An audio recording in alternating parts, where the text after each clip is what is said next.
मुझे पता है समय बहुत कीमती है, आपका भी मेरा भी, क्योंकि हमें भी परीक्षा देनी है। आपको ज़्यादा समय वेस्ट नहीं करेंगे, आपके 5 से 7 मिनट लेंगे और सब कुछ बता देंगे।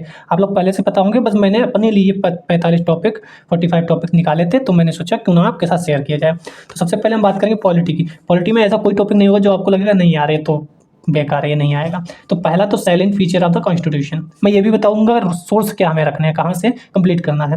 तो पहला silent feature of the constitution, यानी हमारे कॉन्स्टिट्यूशन के फीचर कैसे हैं। वो समाजवादी है, वो पंथ निरपेक्ष है, वो कहता क्या, उसमें टर्म जो आया है राज्य, उसका क्या मतलब है। तो ऐसे कई क्वेश्चन लगभग हर साल या हर दूसरे साल आते रहते हैं। तो ये टॉपिक दूसरा है प्रियम्बल, हमारी जो प्रस्तावना है।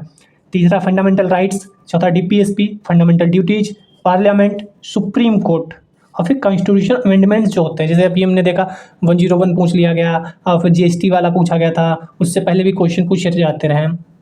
फिर इस समय एक सुप्रीम कोर्ट डिसीजन जो जैसे इंदिरा गांधी बनाम राजा नारायण 1975 में हुआ था एक case, Minerva Mills, Kesavananda Bharati, ये ऐसे केस हैं जिन पे क्वेश्चन पूछे जाते रहे हैं। जैसे वो कोई डिसीजन दे देगा, पूछ लेगा किस विवाद में, किस वाद में, किस केस में ऐसा निर्णय लिया था सुप्रीम कोर्ट ने। तो ये हमारे पॉलिटी के कुछ टॉपिक्स हैं जहाँ से क्वेश्चन आते ही आते हैं, लगभग हर साल आते हैं, जैसा कि प्रीवियस ईयर क्वेश्चंस में दिख रहा है। तो आप लोग भी इससे सहमत होंगे कि ये वो टॉपिक हैं जहाँ से क्वेश्चन आते ही आते हैं। अब सोर्स की पॉलिटी को कंप्लीट कहाँ से करें, तो एकमात्र सोर्स वही जो सभी पढ़ते हैं, वही जो हम भी पढ़ते हैं, वही जो आप पढ़ रहे होंगे, आपकी टेबल पे साइड में रखी होगी, लक्ष्मीकांत। तो पॉलिटी को कहीं नहीं जाना है, सिर्फ लक्ष्मीकांत, एम लक्ष्मीकांत, एम लक्ष्मीकांत। अब आगे बढ़ते हैं, बात करते हैं साइंस एंड टेक्नोलॉजी की। ज़्यादातर क्वेश्चन यहाँ करंट अफेयर्स से आते हैं, लेकिन करंट अफेयर्स में भी जो बायोटेक्नोलॉजी का पार्ट है वहाँ से क्वेश्चन मतलब भर के मिल जाते हैं। मतलब एक या और दो, कभी कभी 3 भी पहुँच जाते हैं, लेकिन हर साल मिलना तो फिक्स ही है, जैसा कि प्रीवियस ईयर क्वेश्चन में दिख रहा है। और दूसरा, हेल्थ पे क्वेश्चन बहुत पूछे जाते हैं। जैसे हेल्थ का मतलब है वैक्सीन जैसे था, वो हेल्थ से रिलेटेड था, वहाँ से क्वेश्चन पूछ दिए गए। तो और नेक्स्ट है डिसीज़, जो डिसीज़ होती हैं, जैसे विटामिन ए पे रिलेटेड कुछ पूछ दिया गया। कुछ नई डिसीज़ आ गई है, जैसे अभी माउथ एंड थंब, कुछ वो एनिमल्स की डिसीज़ थी,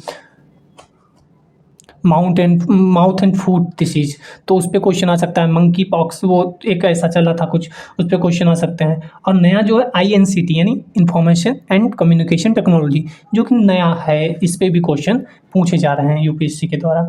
और फिर स्पेस टेक्नोलॉजी तो इम्पोर्टेंट है, हम जानते हैं। हमारा चंद्रमा पे मून मिशन गया है, थर्ड वाला। तो थर्ड ही नहीं पढ़ना है, सेकंड फर्स्ट भी पढ़ लेना है, क्योंकि यूपीएससी है, यहाँ से नहीं पूछती है, पीछे से पूछेगी। और हाँ, लिख के रख लीजिए आप, मून जो गया वो थर्ड वाला ना पूछ के फर्स्ट या सेकंड ही पूछेगा 99%, जैसा कि मैंने यूपीएससी को मतलब एनालिसिस किया है यूपीएससी के क्वेश्चंस को। और फिर हमारा जो L1 लैग्रेंज पॉइंट पे हम सन वाला भेज रहे हैं, आदित्य मिशन। तो ऐसे मिशन जो भी हैं, जो आने वाले हैं, जो जा चुके हैं, या 2-3 साल पहले के भी वो मिशन हमें देखने, क्योंकि यूपीएससी 1 साल का नहीं, अब 2-3 साल का भी पूछ लेता है। और फिर टेक्नोलॉजी कुछ आ रही है, उनके एप्लीकेशन, जैसे AI टेक्नोलॉजी का एप्लीकेशन, या कुछ भी एप्लीकेशन पे भी क्वेश्चन पूछे जा रहे हैं। तो साइंस टेक करंट अफेयर्स से मोस्टली मैं कर रहा हूँ, क्योंकि मेरे पास कोई ऐसा सोर्स नहीं है, क्योंकि मैं सेल्फ स्टडी कर रहा हूँ कि कोई भी वीडियो मुझे ऐसी मिले जिससे मैं पढ़ सकूँ। हालांकि आप यूट्यूब सर्च कर सकते हैं, लेकिन मैं खुद जो कर रहा हूँ वो करंट अफेयर्स के थ्रू ही कर रहा हूँ, क्योंकि करंट अफेयर्स जो हम लोग पढ़ते हैं उसमें मतलब करंट के साथ साथ कुछ बेसिक भी उसमें बॉक्स वगैरह में भरना होता है, तो वो हम लोग कर लेंगे। आगे बढ़ते हैं, बात करते हैं जियोग्राफी की। तो जियोग्राफी में क्वेश्चन इस समय ज़्यादातर सबसे ज़्यादा पूछे जा रहे हैं मैपिंग पे। मैपिंग पे 1 से 2 क्वेश्चन पहले पूछे जाते थे, अब 2-3 भी क्वेश्चन, 4 तक भी पूछे जा रहे हैं, क्योंकि भारत की मैपिंग हो, वर्ल्ड की मैपिंग हो, तो 3-4 क्वेश्चन तक भी पूछ लिए जा रहे हैं। लेकिन उसके बाद अगर हम बात करेंगे तो इंडियन ज्योग्राफी मोस्ट इंपॉर्टेंट, आप इंडियन ज्योग्राफी को नहीं छोड़ सकते। बैठो, अगर आपने नोट्स बनाए तो 4-5 घंटे में रिवाइज हो जाएंगे। फिर इकोनॉमिक ज्योग्राफी, क्लाइमेटोलॉजी। जियोग्राफी का सोर्स एकमात्र सोर्स है, वो है NCERT। 11th की तो छोड़नी नहीं है, बाकी आपने पढ़ी होगी, अंडरलाइन किए होंगे, नोट्स बनाए होंगे, उनको रिवाइज करना है। तो जियोग्राफी का एकमात्र सोर्स NCERT, NCERT, NCERT। हाँ, मैपिंग के लिए आप वीडियोज़ दे सकते हैं, करंट अफेयर्स देख सकते हैं। वर्ल्ड मैपिंग की वीडियोज़ कई लोगों ने कराई होंगी, हाँ, उनका ही जिनका नाम आपके दिमाग में आ रहा है उन्होंने भी कराई हैं, उनका देख लीजिएगा। तो NCERT और मैपिंग। अब बात करते हैं कुछ मिसलेनियस टॉपिक हैं जो कि बहुत इंपॉर्टेंट, जैसे ऑर्गेनाइजेशन। किसी न किसी ऑर्गेनाइजेशन का आ ही जाता है क्वेश्चन 100%, किसी न किसी, जैसे G20 हुआ था, SCO, हमारा क्वाड, I2U2 पे क्वेश्चन आया था अब की बार। तो ये क्वेश्चन ऐसे हैं जिन पे क्वेश्चन आना ही आना है, ऑर्गेनाइजेशन तो छोड़ के ही नहीं जाना है। स्कीम्स, हम जानते हैं स्कीम पे क्वेश्चन आता ही आता है। और दूसरा टर्मिनोलॉजी, जैसे इस बार बीटा वो पूछा था, तो करंट अफेयर्स में जो भी टर्मिनोलॉजी, हमें कहीं इधर उधर नहीं भागना, हम जो करंट अफेयर्स पढ़ रहे हैं अपना, जिससे भी पढ़ रहे हों या खुद नोट्स बनाए हो, उसमें जब ये टर्मिनोलॉजी दिखे, जब स्कीम दिखे, जब ऑर्गेनाइजेशन दिखे, बस वहाँ पे थोड़ा सा एक्स्ट्रा एफर्ट डाल के उस पर फोकस हो जाना है कि हाँ यहाँ से क्वेश्चन बनते हैं। बाकी में कहीं और से कुछ नहीं पढ़ना है। सब जो मैं बता रहा हूँ ये आप लोग ऑलरेडी पढ़ रहे होंगे, वहीं से मैं बस ये कह रहा हूँ इन 45 टॉपिक पे जब आपकी नज़र जाए तो आप थोड़ा सा एक्टिव ज़्यादा हो जाएँ कि हाँ। और ऐसे आप लिख के लगा सकते हैं, मेरे सामने रहता है, जब मैं भी पढ़ता हूँ तो मुझे दिखता है कि हाँ ये टॉपिक तो इंपॉर्टेंट है, इस पर थोड़ा एफर्ट ज़्यादा डालना है। अब बात करते हैं इन्वायरमेंट एंड इकोलॉजी, जो कि सबसे ज़्यादा वेटेज इस समय चल रहा है, क्योंकि फॉरेस्ट वाली भी सर्विस साथ में ही प्रीलिम्स होता है, तो उसकी वजह से इन्वायरमेंट को ज़्यादा फोकस किया जा रहा है। तो इन्वायरमेंट में वही 5-6 टॉपिक हैं जहाँ से क्वेश्चन रिपीट भी हो सकते हैं, जहाँ से क्वेश्चन 2-2 3-3 पूछे जाते हैं, और करंट अफेयर्स मेनली पूछा जाता है। तो आप इन्वायरमेंट, पहला पोल्यूशन आप नहीं छोड़ सकते, क्योंकि पॉल्यूशन में पूछता है कि फलानी गैस का सोर्स क्या है, दिमाग की चीज़ का सोर्स क्या है। सोर्स पे बहुत क्वेश्चन पूछे जा रहे हैं, फिर उनका क्या हेल्थ डिसीज होगा, क्या दिक्कतें होंगी। मतलब पॉल्यूशन आप छोड़ ही नहीं सकते, क्लाइमेट चेंज आप छोड़ ही नहीं सकते। और एक क्वेश्चन इनके लॉ पे, कन्वेंशन पे, पॉलिसीज़ पे, जो COP28 COP29 आप सुनते रहते होंगे, बायोडाइवर्सिटी के फ्रेमवर्क सुनते रहते होंगे, आप रियो डी जेनेरियो सुनते रहते होंगे, अर्थ समिट 2015 का, अपना पेरिस सम्मेलन, SDG गोल्स, मतलब आप ये टॉपिक बस देखिए और सोचिए। अगर आप सीरियस स्टूडेंट हैं, सीरियस एस्पिरेंट हैं यूपीएससी के, तो आपको भी लगेगा कि हाँ भाई ये एक पास दे दिया, मतलब एफर्ट लगा है इसमें और इसको बनाने में, क्योंकि मैंने खुद के लिए बनाया, ये मेरे सामने रहते हैं, मैं कुछ भी पढ़ रहा हूँ, ये टॉपिक मुझे जैसे भी कुछ पढ़ता हूँ मुझे याद आ जाता है, अच्छा हाँ ये तो इंपॉर्टेंट है, यहाँ मुझे एफर्ट डालना है। और फिर स्पीसीज आप नहीं छोड़ सकते, इंडेंजर्ड है, लेकिन हज़ारों में क्या पढ़ोगे, जो करंट अफेयर्स में 1-2-3 साल से उसको पढ़ सकते हैं, या कुछ इंपॉर्टेंट बहुत ज़्यादा है। जैसे अगर चीता पे क्वेश्चन नहीं पूछा गया, इंडिया में आया था, तो आप देख सकते हैं कि हो सकता है पूछा जाए, क्योंकि यूपीएससी बात तब पूछती है जब दब जाती है। इस साल का करंट अफेयर में बहुत फेमस है, नहीं पूछेगा 2 साल बाद पूछ लेगा, ऐसा कई बार हुआ है। फिर प्रोटेक्टेड एरियाज, हमारे नेशनल पार्क हैं, हमारे वाइल्ड लाइफ सेंचुरीज हैं, और सबसे बड़ी बात ये किस रिवर के पास में, वो भी ध्यान रखना, बहुत क्वेश्चन पूछे जाते हैं। तो आगे बढ़ते हैं, बात करते हैं इकोनॉमी। यहाँ से भी बहुत क्वेश्चन पूछे जाते हैं। अगर इन्वायरमेंट के बाद बात करें तो इकोनॉमी से सबसे ज़्यादा क्वेश्चन पूछे जाते हैं।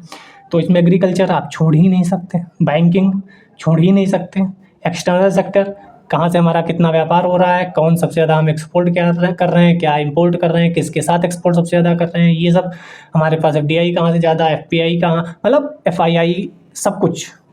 मनी मार्केट से 2-3 क्वेश्चन आ जाते हैं। और ये वो टॉपिक है जहाँ से 2-2 3-3 4-4 5-5 क्वेश्चन कभी कभी आ जाते हैं, और हर साल आने तो फिक्स हैं। पब्लिक फाइनेंस हो गया, इन्फ्लेशन, मतलब इन्फ्लेशन तो वो 1 घंटे का टॉपिक है, अगर आपने नोट्स बनाया तो, और वहाँ से क्वेश्चन मिलेगा ही मिलेगा। तो आप देख सकते हैं, आप एक भी पॉइंट को नहीं कह सकते कि नहीं यार ये तो गलत इसमें पेज पे लिखा है, ये नहीं हो सकता। और आपने कट ऑफ देख ही ली, हमें 45, अगर हमारे क्वेश्चन सही हो जाते हैं तो हमारा काम हो जाएगा। और ये टॉपिक वो हैं जहाँ से 2-2 3-3 क्वेश्चन भी आते हैं, यानी अगर आपने ये 45 टॉपिक कर लिए तो हो सकता है 60-70 मार्क्स के भी, 60-70 क्वेश्चन भी मिल जाएँ आपको। और उसके बाद तो यूपीएससी हम लोग बस सोच सकते हैं, फिर यूपीएससी तो कुछ भी पूछ सकता है, लेकिन कहाँ पूछेगा, इनके अलावा कहाँ से पूछेगा। अब इकोनॉमी बैंकिंग नहीं पूछेगा तो क्या पूछेगा। अब बात करते हैं उसकी जिसके बारे में सबसे ज़्यादा चर्चा है, जिसको मैं तो यही कहूँगा कि इसको तभी पढ़ना है जब सब कुछ पढ़ लिया हो, इसीलिए मैंने हिस्ट्री को लास्ट में रखा। इसका भी ध्यान रखा है कि हिस्ट्री को लास्ट में इसीलिए रखा क्योंकि भाई हिस्ट्री पे लास्ट में बात करेंगे, हिस्ट्री में लास्ट में देखेंगे। हिस्ट्री में कुछ ऐसे, हिस्ट्री में बहुत विस्तृत है, बहुत भरा है, हमें पहले ही सोच लेना है कि हमें 15 क्वेश्चन आएंगे अगर इसमें, तो 15 नहीं करने हैं, नाम से होने वाले हैं, टीचर्स से नहीं हो रहे हैं। CDS का पेपर हुआ, उसमें हिस्ट्री, अभी क्वेश्चन पेपर अगर आपने देखा होगा तो उसमें यूपीएससी ने बता दिया कि भाई हिस्ट्री के बलबूते आप ना जाइए पेपर देने।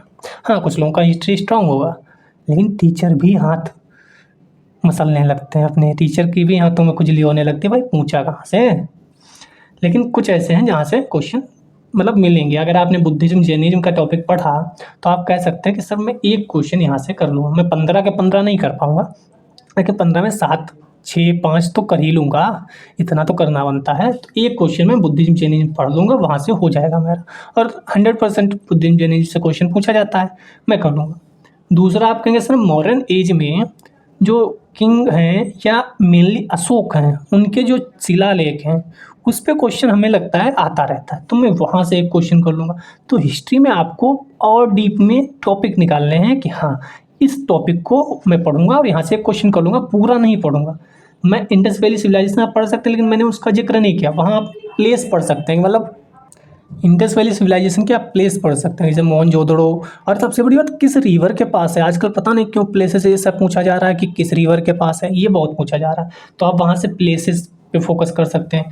यहाँ आप लिटरेचर पे फोकस कर सकते हैं। यहाँ आप अशोक के शिलालेख पे फोकस कर सकते हैं। गुप्ता पीरियड में राजाओं के बारे में पूछ लेता है कि हाँ कौन क्या था क्या नहीं।